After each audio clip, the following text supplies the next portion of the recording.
Hello everyone, मैं सुमित। आप सभी का मेरे यूट्यूब चैनल सैकी जीके पर स्वागत है।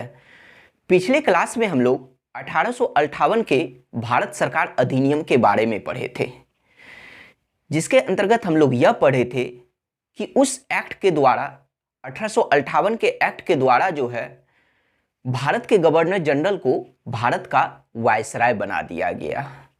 तो आज का जो हम लोगों का जो क्लास है वह भारत के वायसराय से है, जिसके अंतर्गत हम लोग एक वायसराय और एक अधिनियम के बारे में पढ़ेंगे। तो चलिए आज की क्लास को शुरू करते हैं और बात करते हैं भारत के पहले वायसराय के बारे में। तो भारत के पहले वायसराय कौन हुए? तो लॉर्ड कैनिंग, जिनका कार्यकाल था 1856 से 1862 ईस्वी तक। लेकिन ध्यान रहे कि लॉर्ड कैनिंग 1856 ईस्वी में जो है वह वायसराय नहीं बने थे। तो इनके वायसराय बनने से पहले का जो कहानी है उसे हम लोग जान लेते हैं कि 1856 ईस्वी में लॉर्ड कैनिंग भारत के गवर्नर जनरल बनकर ये भारत आए थे। कब? तो 1856 ईस्वी में। लेकिन फिर क्या हुआ कि इनके कार्यकाल में 1857 का विद्रोह हुआ, जो इनके शासनकाल का जो है सबसे महत्वपूर्ण घटना माना जाता है। तो 1857 का जो विद्रोह हुआ था वह किसके कार्यकाल में? तो लॉर्ड कैनिंग के कार्यकाल में। वो उस समय वो भारत के गवर्नर जनरल थे। और उसी विद्रोह के बाद जो है फिर 1858 ईस्वी का भारत सरकार अधिनियम पारित हुआ। तो जब यह अधिनियम पारित हुआ तो इस अधिनियम के द्वारा भारत में शासन का एक नया अध्याय शुरू हुआ।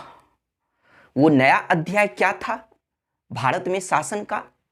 तो वह नया अध्याय यह था कि अब इस एक्ट के द्वारा भारत में कंपनी के शासन को समाप्त कर दिया गया और शासन का संपूर्ण अधिकार ब्रिटिश क्राउन या फिर ब्रिटिश ताज या ब्रिटिश संसद को दे दिया गया। जो भारत के गवर्नर जनरल थे वो अब ब्रिटिश क्राउन के ब्रिटिश संसद के प्रतिनिधि के रूप में कार्य करने लगे। इस वजह से अब उसी भारत के गवर्नर जनरल को भारत का वायसराय कहा जाने लगा। तो इसका मतलब यह हुआ कि भारत के प्रथम वायसराय कौन बने? तो लॉर्ड कैनिंग बने। लेकिन वायसराय बनने से पहले ये भारत के गवर्नर जनरल थे। तो इसका मतलब यह हुआ कि भारत के अंतिम गवर्नर जनरल कौन हुए? तो वो भी लॉर्ड कैनिंग ही हुए। 1856 से 1858 ईस्वी तक ये भारत के गवर्नर जनरल बने रहे, जबकि 1858 से लेकर 1862 ईस्वी तक ये भारत के वायसराय रहे। तो भारत के प्रथम वायसराय लॉर्ड कैनिंग हुए। तो वायसराय का मतलब आप लोग समझ गए कि अब यही व्यक्ति ब्रिटिश क्राउन या ब्रिटिश संसद के प्रतिनिधि के रूप में कार्य करने लगे थे। तो इस वजह से अब उपाधि क्या दिया गया गवर्नर जनरल को? तो वायसराय की दी गई। तो वायसराय का आप लोग अर्थ समझ चुके हैं। तो चलिए, अब जब ये भारत के वायसराय बन गए, तो अब बात करते हैं हम लोग इनके कार्यकाल के दौरान जो भी प्रमुख घटना जो हुई, चाहे वह इनके भारत के गवर्नर जनरल रहते हुए या फिर भारत के वायसराय रहते हुए। तो चलिए बात करते हैं। सबसे पहले हम लोग देखते हैं कि 1856 ईस्वी में विधवा पुनर्विवाह अधिनियम पारित हुआ। वह किसके कार्यकाल में? तो लॉर्ड कैनिंग के कार्यकाल में। लॉर्ड कैनिंग ने 1856 ईस्वी में विधवा पुनर्विवाह अधिनियम को जो है पारित किया। विधवा पुनर्विवाह अधिनियम कहने का मतलब यह हुआ कि इस एक्ट को क्यों पारित किया गया? तो इसलिए कि इस एक्ट के पारित होने से पहले तक क्या होता था कि भारत में जो भी विधवा महिला थी उसे फिर से विवाह करने का अधिकार नहीं था। तो इसी वजह से जो है उनकी स्थिति को सुदृढ़ करने के लिए लॉर्ड कैनिंग ने 1856 ईस्वी में विधवा पुनर्विवाह अधिनियम को पारित किया। इसका मतलब यह हुआ कि इस अधिनियम के पारित होने के बाद जो है अब भारत में कोई भी विधवा महिला फिर से विवाह कर सकती है और उनके उस विवाह को जो है अब मान्यता प्राप्त होगा, जो है यानी उसे वैलिड माना जाएगा। और यह जो विधवा पुनर्विवाह अधिनियम जो 1856 ईस्वी में जो पारित हुआ वह किस धारा के तहत, तो 1856 के इस अधिनियम के धारा 15 के तहत। आपसे पूछा जाएगा कि ठीक है 1856 ईस्वी में जो है विधवा पुनर्विवाह अधिनियम पारित हुआ तो वह किस धारा के अंतर्गत, किस नियम के अंतर्गत, तो धारा 15 के अंतर्गत जो है इस विधवा पुनर्विवाह अधिनियम को लॉर्ड कैनिंग ने पारित किया। कब, तो 1856 ईस्वी में। लेकिन इस अधिनियम को जो पारित किया गया तो इसमें भारत के तरफ से सबसे अधिक किसने सहयोग किया, सबसे अधिक प्रयास किसने किया इस अधिनियम को पारित करवाने में भारत की तरफ से? वो भारतीय कौन थे, तो उनका नाम था ईश्वरचंद विद्यासागर। क्या नाम है, तो ईश्वरचंद विद्यासागर, जिन्होंने भारत की तरफ से जो है इस नियम को, इस अधिनियम को पारित करवाने में अत्यधिक प्रयास किए थे। और इन्हीं के प्रयास के वजह से जो है लॉर्ड कैनिंग ने इस अधिनियम को 1856 में जो है सफल रूप से पारित किया था। अब बात करते हैं नेक्स्ट पॉइंट की। तो लॉर्ड कैनिंग के कार्यकाल में जो है 1857 ईस्वी में कलकत्ता, बंबई एवं मद्रास प्रेसिडेंसी में जो है एक एक विश्वविद्यालय की स्थापना की गई। तो कब की गई तीनों प्रेसिडेंसी में एक एक विश्वविद्यालय की स्थापना, तो वह 1857 ईस्वी में की गई थी। किसके कार्यकाल में, तो लॉर्ड कैनिंग के कार्यकाल में। लेकिन यह जो विश्वविद्यालय की जो स्थापना हुई वह किसके रिपोर्ट के आधार पर, तो हम लोग पढ़ चुके हैं कि लॉर्ड डलहौजी जो भारत के गवर्नर जनरल थे तो उनके कार्यकाल में जो है शिक्षा संबंधी सुधार किया गया था। और शिक्षा संबंधी जो उनके कार्यकाल में जो सुधार किया गया था वह किसके रिपोर्ट के आधार पर, तो वुड डिस्पैच के आधार पर, अर्थात वुड घोषणा के आधार पर। क्या हुआ था कि लॉर्ड डलहौजी के कार्यकाल में जो है शिक्षा में सुधार करने के लिए चार्ल्स वुड की अध्यक्षता में एक आयोग का गठन किया गया था, एक शिक्षा आयोग का गठन किया गया था। और उन्हीं के द्वारा जो रिपोर्ट आया, उस आयोग के द्वारा जो रिपोर्ट आया उसे ही वुड डिस्पैच कहा गया है इंग्लिश में, और हिंदी में वुड घोषणा कहा गया है। तो चार्ल्स वुड ने अपने घोषणा में अर्थात वुड डिस्पैच में उन्होंने कहा था कि लंदन विश्वविद्यालय के तर्ज पर कलकत्ता, बंबई एवं मद्रास में जो है एक एक विश्वविद्यालय की स्थापना होनी चाहिए। तो 1854 के उसी वुड डिस्पैच के आधार पर, उसी वुड घोषणा के आधार पर जो है 1857 ईस्वी में कलकत्ता, बंबई एवं मद्रास में जो है एक एक विश्वविद्यालय की स्थापना की गई थी। वह किसके कार्यकाल में, तो लॉर्ड कैनिंग के कार्यकाल में हुई। लेकिन किसके रिपोर्ट के आधार पर, तो 1854 के वुड डिस्पैच के रिपोर्ट के आधार पर, वुड घोषणा के आधार पर। अब नेक्स्ट पॉइंट की बात करते हैं कि लॉर्ड कैनिंग के कार्यकाल में ही 1857 ईस्वी में भारत में पहली बार महालेखा परीक्षक पद का जो है सृजन किया गया, यानी महालेखा पद का जो है शुरुआत किया गया। कब, तो 1857 ईस्वी में भारत में पहली बार। और इसी महालेखा परीक्षक को जो है स्वतंत्र भारत में जो है नियंत्रक एवं महालेखा परीक्षक कहा गया। लेकिन जब ब्रिटिश कालीन भारत में जो है, जब भारत गुलाम था, जब भारत आज़ाद नहीं था, तो 1857 ईस्वी में जो है यह सर्वप्रथम भारत में जो पद का सृजन किया गया, उस समय इसका नाम था महालेखा परीक्षक। लेकिन जब भारत स्वतंत्र हुआ तो स्वतंत्र भारत में इसी का नाम क्या रखा गया, नियंत्रक एवं महालेखा परीक्षक, जिसे इंग्लिश में जो है शॉर्ट में कैग कहा जाता है, जिसका फुल फॉर्म होता है controller and auditor general of India, जिसे शॉर्ट में कैग कहा जाता है, CAG।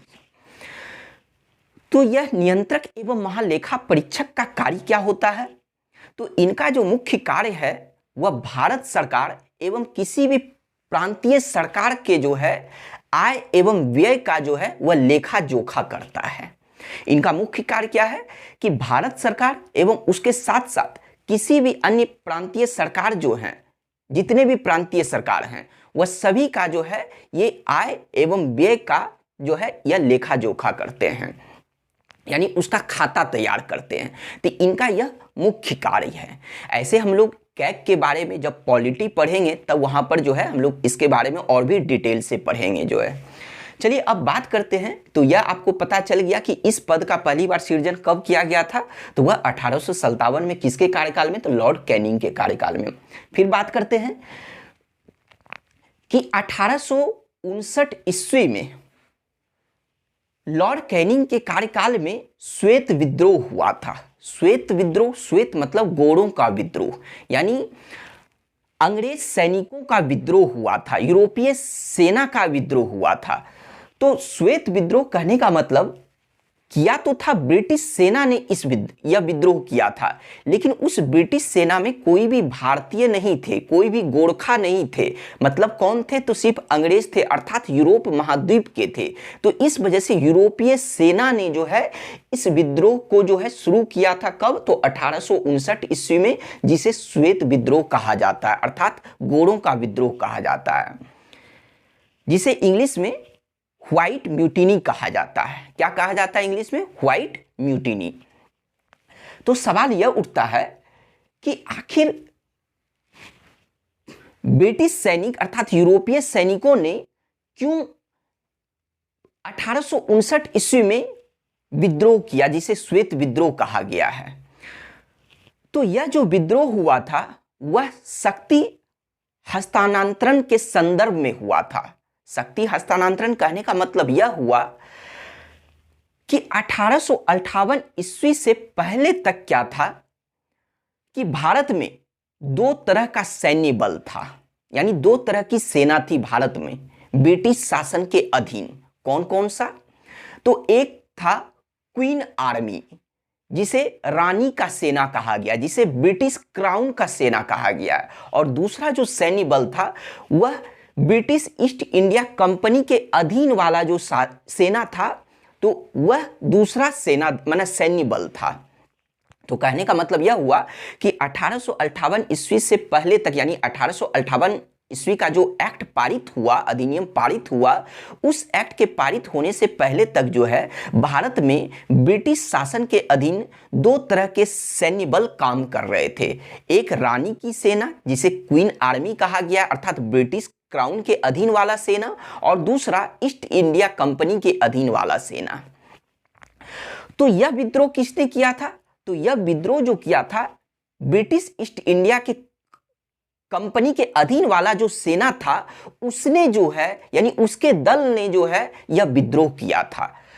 जो ब्रिटिश क्राउन के अधीन वाला जो सेना था उसने इस विद्रोह को शुरू नहीं किया था, बल्कि ईस्ट इंडिया कंपनी के अधीन वाला सेना ने इस विद्रोह को शुरू किया था। तो आखिर क्यों उसने शुरू किया, तो क्या था कि 1858 ईस्वी के एक्ट पारित होने से पहले तक क्या होता था कि ब्रिटिश ईस्ट इंडिया कंपनी के जो अधीन वाले जो सेना जो थी, उसे एक अतिरिक्त भत्ता मिलता था, जिसे बोनस कहा जाता है, यानी उन्हें बोनस मिलता था। तो उन्हें बोनस कब मिलता था, तो जब भारत से बाहर, जब उन्हें किसी भी कार्य के लिए भेजा जाता था, सैन्य कार्य के लिए जब उन्हें भेजा जाता था भारत से बाहर, तब जाकर जो है उस कार्य के लिए उस ब्रिटिश कंपनी वाली जो सेना थी उसे बोनस मिलता था, यानी अतिरिक्त भत्ता मिलता था। लेकिन वही भत्ता जो है वह ब्रिटिश क्राउन के अधीन जो सेना थी उसे नहीं मिलता था।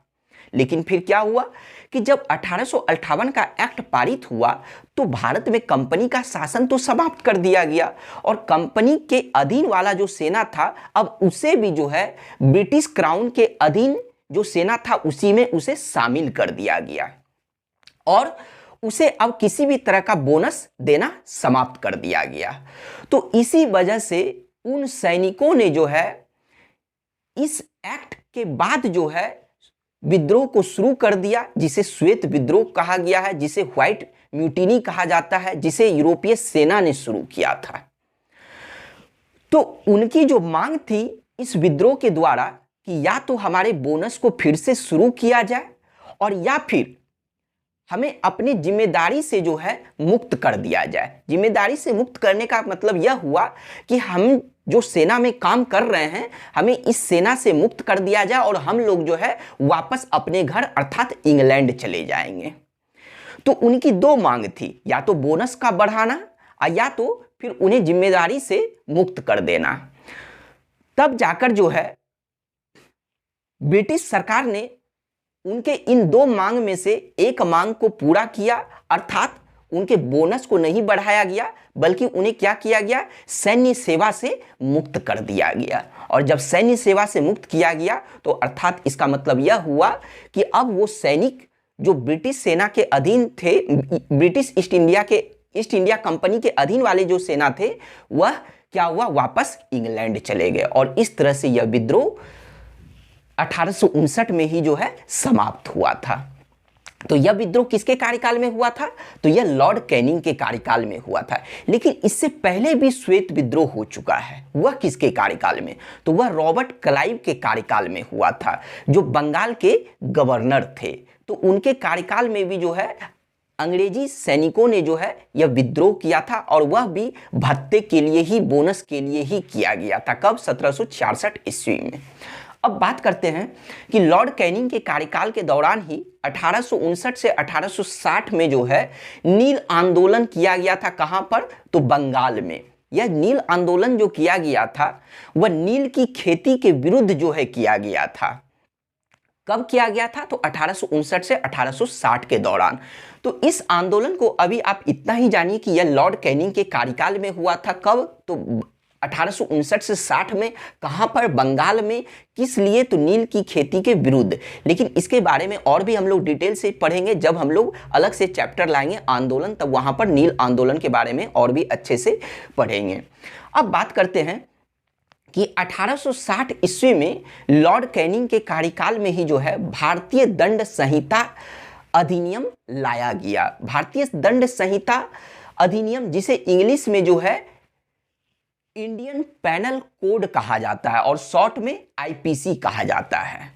तो यह भारतीय दंड संहिता जो है अधिनियम जो पारित हुआ वह कब हुआ था, तो वह 1860 ईस्वी में हुआ था। तो यह भारतीय दंड संहिता अधिनियम जो पारित हुआ था तो वह किसके रिपोर्ट के आधार पर हुआ था, तो हम लोग 1833 का जो चार्टर एक्ट पढ़ चुके हैं। उस एक्ट के द्वारा हम लोग यह पढ़े थे कि भारत के शासन को, भारत के कानून को अच्छा बनाने के लिए जो है भारत में एक विधि आयोग का गठन किया गया था। किस एक्ट के द्वारा, तो 1833 के चार्टर एक्ट के द्वारा। और उस विधि आयोग का जो गठन किया गया था कब, तो 1834 ईस्वी में। किसकी अध्यक्षता में, तो लॉर्ड मैकाले की अध्यक्षता में 4 सदस्यों वाली एक विधि आयोग का गठन किया गया था 1833 के चार्टर एक्ट के द्वारा। कब, तो 1834 ईस्वी में। और अध्यक्ष कौन थे, तो लॉर्ड मैकाले थे। तो उसी रिपोर्ट के, तो लॉर्ड मैकाले के द्वारा जो रिपोर्ट प्रस्तुत किया गया तो उसी रिपोर्ट के आधार पर जो है 1860 ईस्वी में भारत में भारतीय दंड संहिता अधिनियम को पारित किया गया, जिसे इंग्लिश में इंडिया पैनल कोड कहा जाता है, जिसे शॉर्ट में आईपीसी कहा जाता है। तो यह तो हमें पता चल गया कि यह पारित कब हुआ अधिनियम, तो 1860 में। किसके रिपोर्ट के आधार पर, तो लॉर्ड मैकाले के रिपोर्ट के आधार पर जो है। लेकिन अब सवाल यह उठता है कि यह जो अधिनियम पारित हुआ था यह क्या है, किस लिए पारित किया गया था, इसका अर्थ क्या होता है। तो भारतीय दंड संहिता जो अधिनियम पारित किया गया इसका मतलब यह हुआ भारत में सभी के लिए समान कानून का होना। कहने का मतलब यह हुआ कि इसे हम लोग सरल शब्दों में समझते हैं कि भारतीय दंड संहिता का मतलब यह हुआ, इस अधिनियम का मतलब यह हुआ कि अब जो है भारत में, यानी इस एक्ट के पारित होने के बाद जो है भारत के अंदर भारत के कोई भी नागरिक के द्वारा जो अपराध किया जाएगा तो उस अपराध की परिभाषा यह बताएगा और उस अपराध से रिलेटेड किस तरह का दंड का प्रावधान किया गया है वह यह जो है भारतीय दंड संहिता अधिनियम बताएगा। तो अपराध की परिभाषा बताने का मतलब यह हुआ कि भारत के अंदर भारत का कोई भी नागरिक अगर मान लीजिए कि किसी भी तरह का अपराध करता है तो परिभाषा बताने का मतलब यह हुआ कि वह अपराध किस जुर्म के अंतर्गत आता है। तो हमें यह पता चल गया कि वह अपराध किस जुर्म के अंतर्गत आता है और उस जुर्म के लिए जो है किस तरह का दंड का प्रावधान किया गया है। तो यही चीज जो है इस भारतीय दंड संहिता के द्वारा पता चलता है। लेकिन यह जो भारतीय दंड संहिता जो है अधिनियम, यह भारत के सैन्य बल पर जो है यह लागू नहीं होता, यह सैनिकों पर जो है लागू नहीं होता है। बात बाकी भारत के किसी भी अन्य नागरिकों पर जो है यह लागू होता है, लेकिन भारत के अंदर। अब बात करते हैं कि लॉर्ड मैकाले के रिपोर्ट के आधार पर ही जो है 1861 ईस्वी में लॉर्ड कैनिंग के कार्यकाल में ही आपराधिक प्रक्रिया संहिता अधिनियम पारित हुआ, या फिर इसे फौजदारी प्रक्रिया संहिता भी कहा जाता है या फिर इसे दंड प्रक्रिया संहिता भी कहा जाता है, जिसे इंग्लिश में जो है शॉर्ट में CRPC कहा जाता है, अर्थात कोड ऑफ क्रिमिनल प्रोसीजर कहा जाता है। इसका फुल फॉर्म क्या हुआ CRPC का? तो कोड ऑफ क्रिमिनल प्रोसीजर इसे इंग्लिश में कहा जाता है। तो यह अधिनियम क्या है? तो इस अधिनियम के बारे में हम लोग शॉर्ट में यह समझें कि मान लीजिए कि भारत का कोई भी नागरिक अगर कोई जुर्म करता है तो उस जुर्म से रिलेटेड पुलिस जो कोई भी कार्यवाही जो करती है तो वही कार्यवाही जो है वह आपराधिक प्रक्रिया संहिता कहलाती है। यानी इसी के तहत जो है पुलिस किसी भी तरह का जो है वह प्रोसीजर करेगी, यानी कार्यवाही करेगी। तो इसे ही कहा जाता है 1861 का आपराधिक प्रक्रिया संहिता, अर्थात कोड ऑफ क्रिमिनल प्रोसीजर जो है वह पारित कब हुआ? तो वह 1861 में किसके कार्यकाल में? लॉर्ड कैनिंग के कार्यकाल में।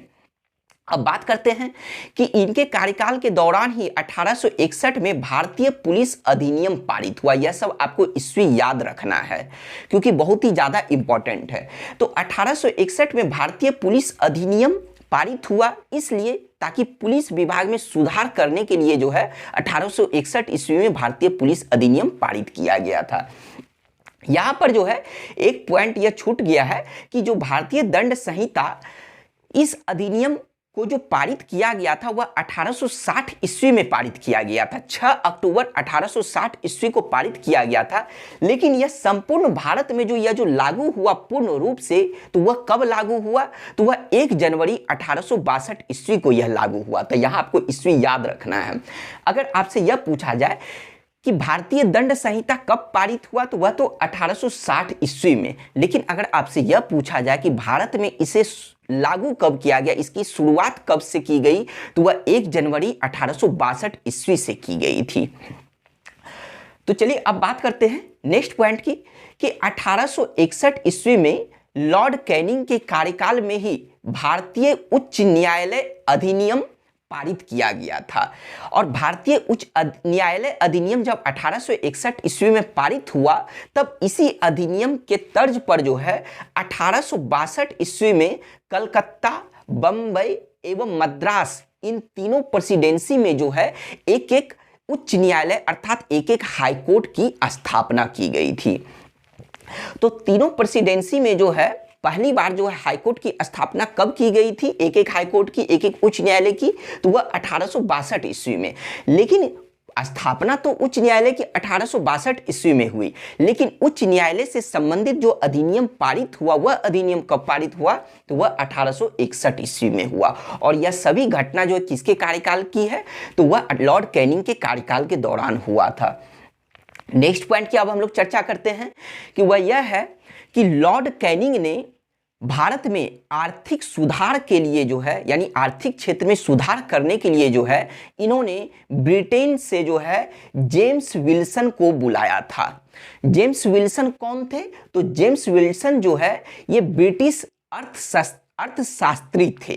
कौन थे ये जेम्स विल्सन? तो ब्रिटिश अर्थशास्त्री थे जिसे लॉर्ड कैनिंग ने जो है भारत बुलाया था। किस लिए? तो भारत में आर्थिक सुधार के लिए। जब जेम्स विल्सन भारत आए तो आर्थिक क्षेत्र में सुधार करने की दृष्टि से जो है इन्होंने 500 रुपए, जिसका मतलब जिस भी व्यक्ति का अगर प्रति वर्ष का अगर उसका इनकम जो है 500 रुपए हो तो उस पर जो है टैक्स इन्होंने लगाया था, यानी उस पर जो है कर इन्होंने आरोपित किया था। जिस जिस व्यक्ति का जो है 500 रुपए से जो है अधिक जो है मतलब वार्षिक इनकम हो तो उस पर टैक्स लगाने का इन्होंने प्रावधान किया था। इसके साथ साथ इन्होंने जेम्स विल्सन ने जो है किसी भी वस्तु का जो अगर निर्यात किया जाता था तो उस पर 4% जो है कर इन्होंने लगाया। और उसके साथ साथ जो है बात करते हैं कि जेम्स विल्सन ने ही भारत में यानी ब्रिटिश भारत में सर्वप्रथम जो है इन्होंने बजट पेश किया था। तो ब्रिटिश भारत में पहला बजट किसने पेश किया था? तो वो जेम्स विल्सन ने किया था। कब किया था? तो 18 फरवरी 1860 ईस्वी को किया था। यह स्वतंत्र भारत की बात नहीं हो रही है बल्कि ब्रिटिश कालीन भारत की बात हो रही है, गुलाम भारत की बात हो रही है। तो जेम्स विल्सन ने 18 फरवरी 1860 ईस्वी को प्रथम बजट इन्होंने जो है विधान परिषद में पेश किया था। अब इसके साथ साथ लॉर्ड कैनिंग ने अपने शासनकाल के दौरान जो है सैनिकों का जो है निःशुल्क डाक सुविधा जो है वह समाप्त कर दिया था। तो सबसे पहली बात जो है डाक सेवा का जनक किसे माना गया है? तो लॉर्ड डलहौजी को माना गया है। तो लॉर्ड डलहौजी ने ही 1854 ईस्वी में डाक सेवा को शुरू किया था 2 पैसे शुल्क के आधार पर जो है, यानी 2 पैसे शुल्क देना होता था और डाक सेवा का आप सुविधा ले सकते थे। लेकिन वह जो शुल्क था वह सैनिकों को नहीं लगता था, यानी उसके लिए जो डाक सुविधा जो किया गया था, डाक व्यवस्था जो किया गया था वह निःशुल्क था। लेकिन लॉर्ड कैनिंग ने अपने कार्यकाल के दौरान सैनिकों के उस निःशुल्क डाक सुविधा को जो है समाप्त कर दिया था। अब लॉर्ड कैनिंग के कार्यकाल में ही जो है एक अधिनियम पारित हुआ और उस अधिनियम का नाम है भारतीय परिषद अधिनियम 1861, यानी 1861 ईस्वी का भारतीय परिषद अधिनियम पारित हुआ, जिसे इंग्लिश में इंडियन काउंसिल एक्ट कहा जाता है। और यह किसके शासनकाल के दौरान जो है यह पारित हुआ था? तो लॉर्ड कैनिंग के कार्यकाल के दौरान ही यह एक्ट पारित हुआ था। तो आइए अब इस एक्ट के बारे में बात करते हैं कि इस एक्ट के द्वारा भारत के लिए क्या क्या प्रावधान किया गया था। तो सबसे पहले बात करते हैं कि 1861 के भारतीय परिषद अधिनियम के द्वारा जो है भारत में सर्वप्रथम संवैधानिक विकास की शुरुआत हुई। भारत में सर्वप्रथम संवैधानिक विकास की नींव पड़ी। संवैधानिक विकास कहने का मतलब यह हुआ कि संविधान का विकास, संविधान की विकास की शुरुआत किस एक्ट के द्वारा हुई भारत में? तो 1861 के भारतीय परिषद अधिनियम के द्वारा। तो आइए बात करते हैं कि इस एक्ट के द्वारा अंग्रेजों ने एक ऐसी नीति को प्रारंभ किया जिसे सहयोग की नीति कहा जाता है, जिसे इंग्लिश में पॉलिसी ऑफ एसोसिएशन कहा जाता है, अर्थात सहयोग की नीति कहा जाता है, जिसे उदार निरंकुशता की नीति कहा जाता है। कहने का मतलब यह हुआ कि 1861 के एक्ट के द्वारा अंग्रेजों ने एक ऐसी नीति को आरंभ किया जिसे सहयोग की नीति, जिसे उदार निरंकुशता की नीति कहा गया है। क्यों कहा गया है? तो आइए बात करते हैं कि इस एक्ट के द्वारा यानी 1861 के एक्ट के द्वारा जो है भारत में पहली बार जो है कानून बनाने के लिए, विधि का निर्माण करने के लिए जो है भारतीयों को भी शामिल किया गया। तो भारत में शासन को चलाने के लिए, कानून के निर्माण करने के लिए सर्वप्रथम भारतीयों को जो शामिल किया गया वह किस एक्ट के द्वारा किया गया? तो वह 1861 के भारतीय परिषद अधिनियम के द्वारा किया गया। इसी वजह से अंग्रेजों की इस नीति को जो है सहयोग की नीति एवं उदार निरंकुशता की नीति कहा जाता है।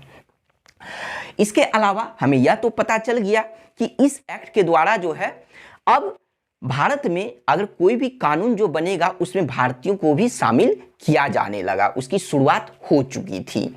इस एक्ट के द्वारा और देखते हैं कि क्या क्या प्रावधान किया गया। तो 1861 के एक्ट के द्वारा क्या हुआ कि भारत के वायसराय को जो है कुछ शक्तियां प्रदान की गई। तो देखते हैं वह शक्तियां कौन कौन सी है। तो वायसराय को जो है भारत में नए प्रांत का निर्माण करने का जो है अधिकार प्रदान किया गया। तो इसका मतलब यह हुआ कि इस एक्ट के द्वारा जो है अब भारत में जो है कोई भी अगर नए प्रांत का जो निर्माण जो किया जाएगा वह वायसराय के द्वारा किया जाएगा, वह इन्हें अधिकार प्राप्त मतलब प्रदान किया गया। इसके साथ साथ जब नए प्रांत का निर्माण किया जाएगा तो उस नए प्रांत में जो है गवर्नर या लेफ्टिनेंट गवर्नर की नियुक्ति करने का भी अधिकार किसे दिया गया, तो वह भारत के वायसराय को दिया गया। अब बात करते हैं कि 1861 के एक्ट के द्वारा ही जो है वायसराय की कार्यकारिणी परिषद में 5वें सदस्य की नियुक्ति की गई। और वह जो 5वां सदस्य की जो नियुक्ति की गई तो वे 5वें सदस्य जो है वह विधि विशेषज्ञ होना चाहिए, यानी वह कानून के अच्छे जानकार होने चाहिए। तो यह वायसराय की कार्यकारिणी परिषद क्या है, तो हम लोग 1833 के चार्टर एक्ट के द्वारा हम लोग यह पढ़े थे कि भारत के गवर्नर जनरल के मदद के लिए जो 3 सदस्यों वाली जो परिषद थी, लेकिन उसमें एक चौथे सदस्य को बढ़ाया गया था, यानी 3 सदस्य से बढ़ाकर परिषद की संख्या कितनी की गई थी, 4 सदस्य कर दी गई थी। और वह जो चौथा सदस्य जो था वह विधि सदस्य के रूप में उसे शामिल किया गया था। लेकिन उस कार्यकारिणी परिषद का जो है उन्हें पूर्ण सदस्य नहीं बनाया गया था, पूर्ण अधिकार उसे नहीं दिया गया था। लेकिन फिर हम लोग 1853 का चार्टर एक्ट पढ़े और उस एक्ट के द्वारा हम लोग यह पढ़े कि अब उसी विधि सदस्य को अर्थात चौथे सदस्य को जो है भारत के गवर्नर जनरल के कार्यकारिणी परिषद का जो है पूर्ण सदस्य बनाया गया। तो इसका मतलब यह हुआ कि 1858 ईस्वी के भारत सरकार अधिनियम जो पारित हुआ तो उसमें क्या हुआ कि भारत के गवर्नर जनरल को भारत का वायसराय बना दिया गया। तो भारत का वायसराय बना, लेकिन परिषद में जो उनकी सदस्य संख्या जो 4 थी वह अभी भी जो है वह 4 ही थी। यानी उस समय बस कहने का मतलब यह था कि 1858 से पहले तक जो है वह भारत के गवर्नर जनरल का परिषद कहलाता था, कार्यकारिणी परिषद कहलाता था। लेकिन 1858 के एक्ट के द्वारा जो है अब वह भारत के वायसराय का जो है कार्यकारिणी परिषद कहलाने लगा। लेकिन फिर क्या हुआ कि 1861 का जो एक्ट पारित हुआ तो अब भारत के वायसराय में जो अब तक 4 सदस्य थे, लेकिन उस सदस्य का जो है संख्या जो है 1 वृद्धि कर दी गई। यानी अब सदस्य संख्या कुल कितनी हो गई, तो 4 से बढ़कर 5 हो गई। और कंडीशन यह रखा गया कि वह जो 5वें सदस्य की जो नियुक्ति की गई कार्यकारिणी परिषद में, वह 5वें सदस्य जो है विधि विशेषज्ञ होना चाहिए, अर्थात कानून के अच्छे जानकार होने चाहिए। तो यह किसके द्वारा प्रावधान किया गया, तो यह भारतीय परिषद अधिनियम 1861 के द्वारा किया गया। इसके साथ साथ अब हम लोग बात यह करते हैं कि इस एक्ट के द्वारा अर्थात 1861 के एक्ट के द्वारा जो है विधि निर्माण के लिए जो है विधान परिषद का जो गठन किया गया था, तो विधान परिषद का गठन कब किया गया था, तो 1853 के चार्टर एक्ट के द्वारा किया गया था, केंद्र लेवल पर किया गया था। किसके लिए, तो भारत में कानून का निर्माण करने के लिए 12 सदस्यों वाली एक विधान परिषद का गठन किया गया था।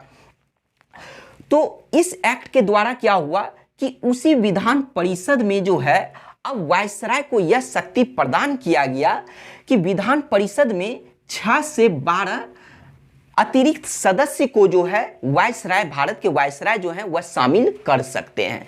किसमें, तो भारत के विधान परिषद में कितने अतिरिक्त सदस्य को ये शामिल कर सकते हैं, तो 6 से 12, 6 से लेकर 6 भी मिनिमम संख्या 6 हो सकती है और उसके अधिकतम संख्या कितनी हो सकती है, तो 12।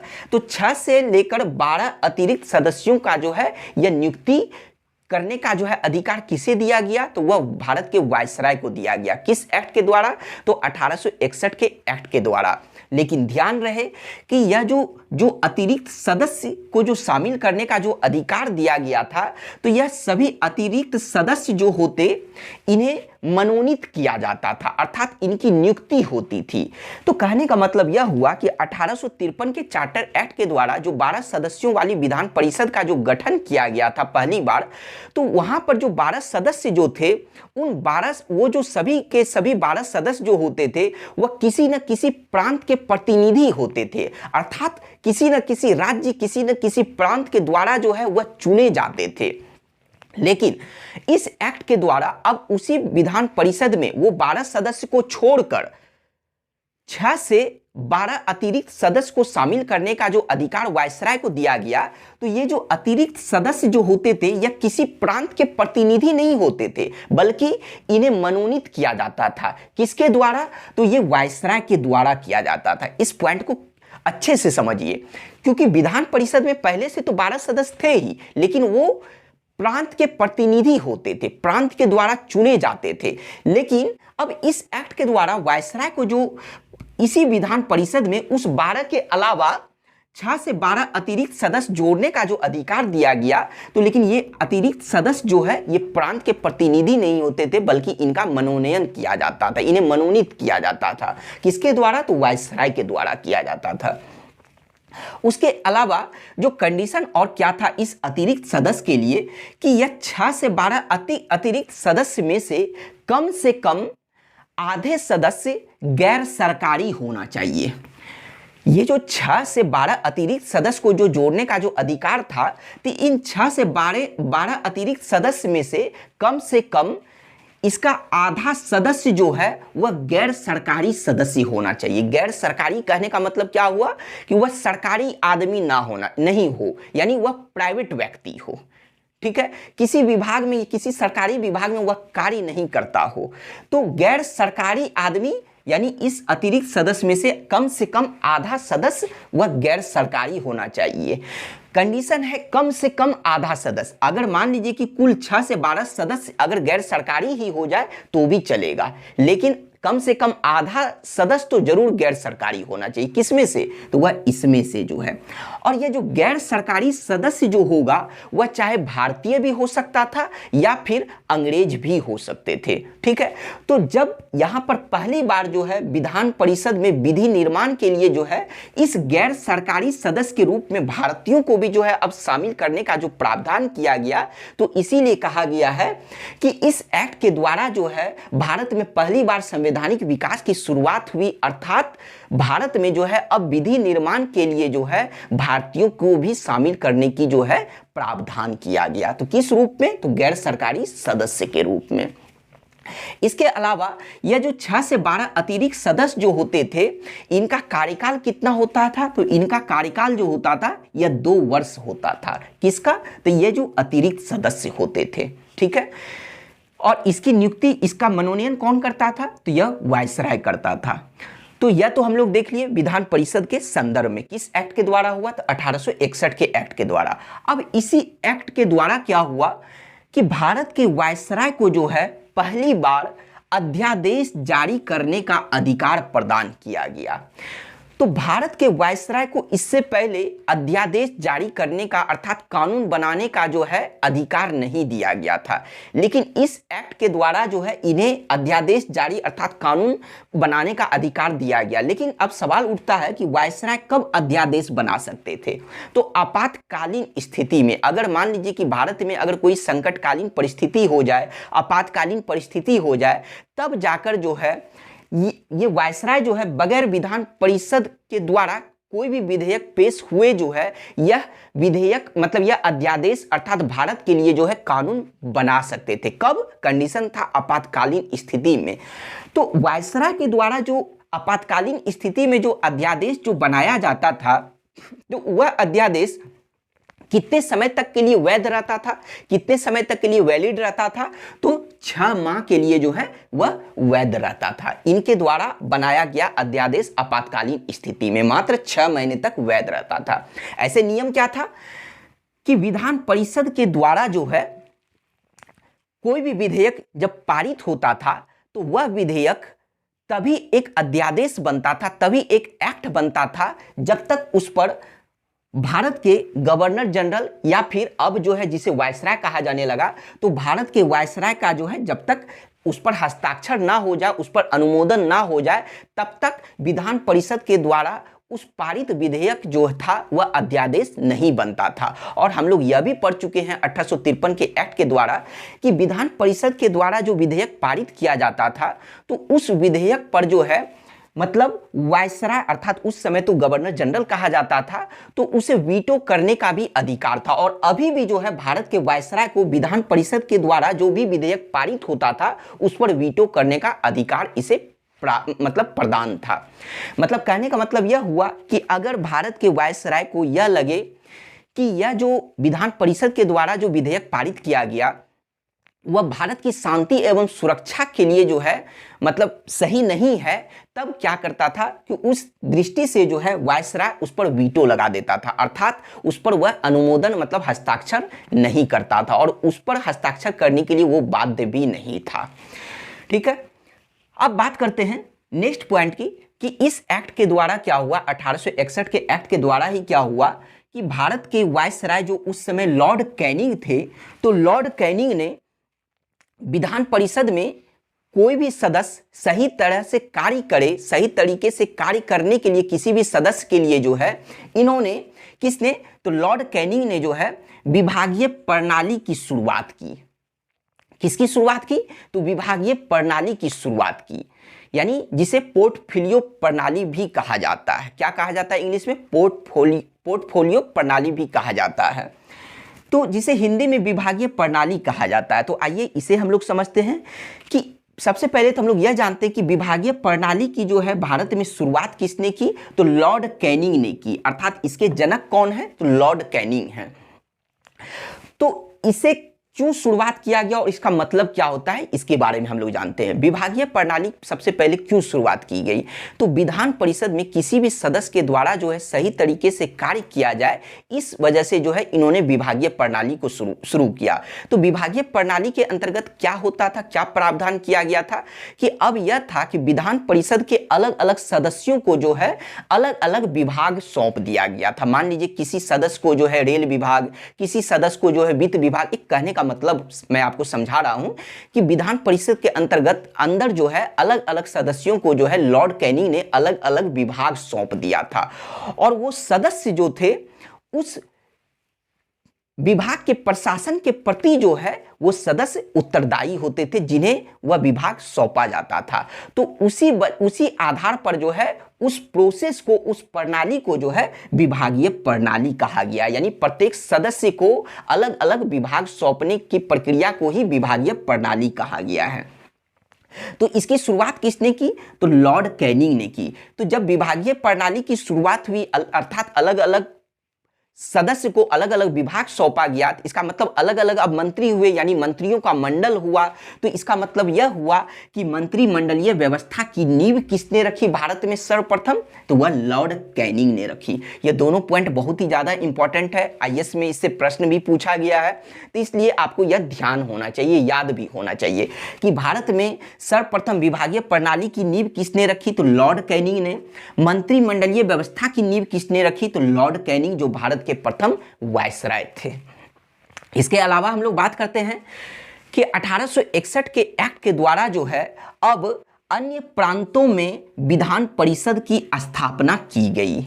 जो 1853 के चार्टर एक्ट के द्वारा जो है केंद्र लेवल पर पहली बार एक विधान परिषद की स्थापना की गई थी कानून बनाने के लिए, जो है विधि का निर्माण करने के लिए। लेकिन अब इस एक्ट के द्वारा जो है अन्य प्रांतों में भी विधान परिषद की स्थापना की गई और वह अन्य प्रांत में जो विधान परिषद की स्थापना की गई इस एक्ट के द्वारा, तो वह कहाँ कहाँ किया गया था, तो 1862 में बंगाल में, फिर 1886 में उत्तर पश्चिमी प्रांत में और फिर 1897 में जो है पंजाब में जो है विधान परिषद की स्थापना की गई थी। लेकिन किस एक्ट के द्वारा, तो भारतीय परिषद अधिनियम 1861 के द्वारा जो है यह विधान परिषद की स्थापना की गई थी।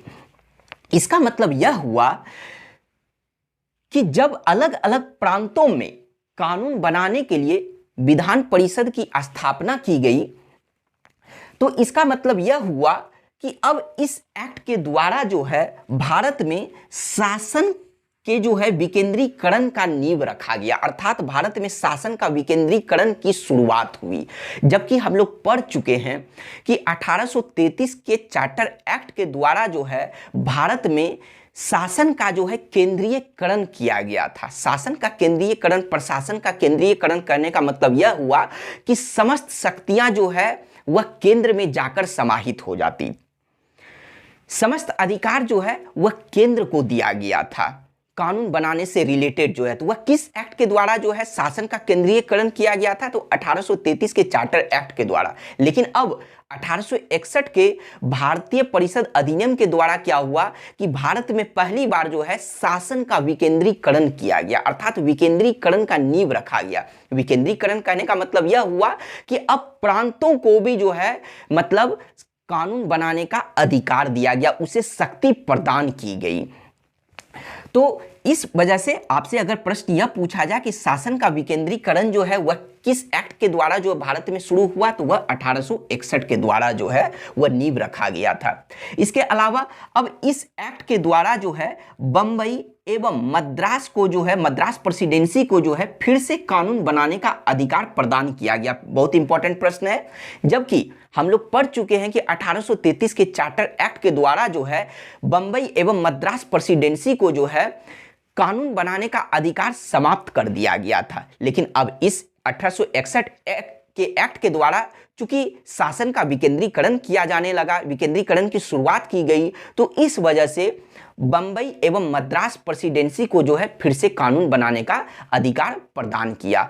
लेकिन इस प्रेसिडेंसी के द्वारा जो कानून जो बनाया जाता, तो वह कानून तभी मतलब कि जो भी ये लोग विधेयक लाते वह कानून तभी कहलाता, तभी कानून बनता जब उस पर भारत का जो है वायसराय मतलब हस्ताक्षर कर देते, तभी जाकर जो है इनके द्वारा बनाया गया जो भी कानून जो होता है वह पारित हो पाता था।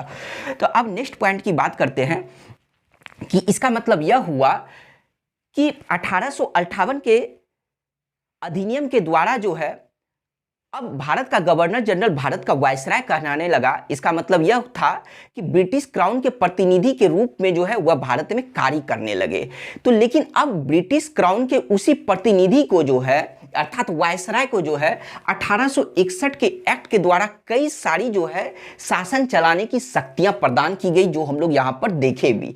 तो जब शक्तियां इसे प्रदान की गई शासन चलाने के लिए, तो इसका मतलब यह हुआ कि भारत में जो है प्रतिनिधि शासन की शुरुआत जो है